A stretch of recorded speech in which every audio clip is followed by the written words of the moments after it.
Hey everyone, my name is Jonathan De Luna Rodriguez, Motor Control Applications Engineer here at Corvo in the Power Management Motor Control team. This video is a getting started using PAC, walking through the hardware setup and first power up for Corvo's PAC Motor Control evaluation kits. The goal here is to walk through the connections, show how to power the board for the first time, and confirm everything looks normal. For this video, no motor spinning just yet. Some quick context on what these evaluation boards are for. PAC EVKs are designed to help you evaluate the PAC device in a real motor control setup and start development immediately. They expose key device signals through headers for probing and integration.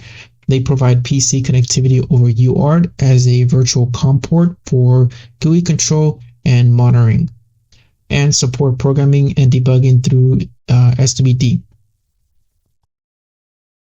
So here's what you need on the bench. An EVK. Each EVK will include an ET UART SWD module board, 2 4-pin connectors, and a micro USB cable.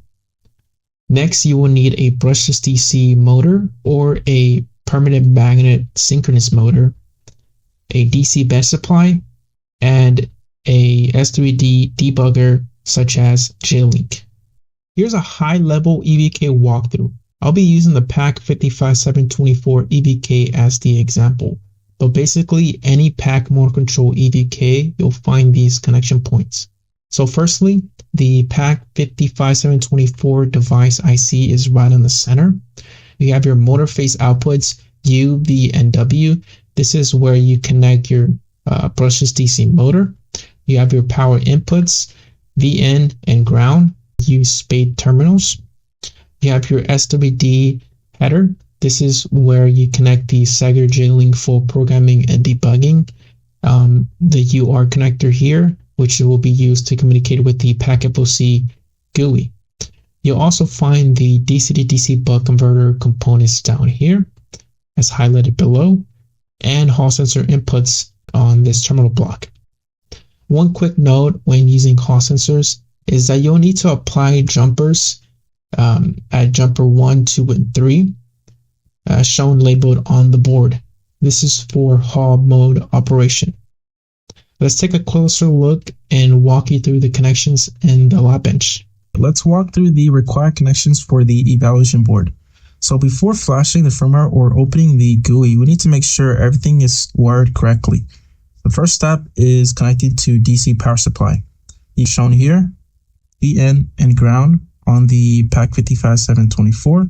For this device, it should not exceed the absolute max voltage of 60 volts. It is optimized to operate with voltages ranging from 14 to 36 volts nominal. For my case, I'll stick with 20 volts as shown in the power supply.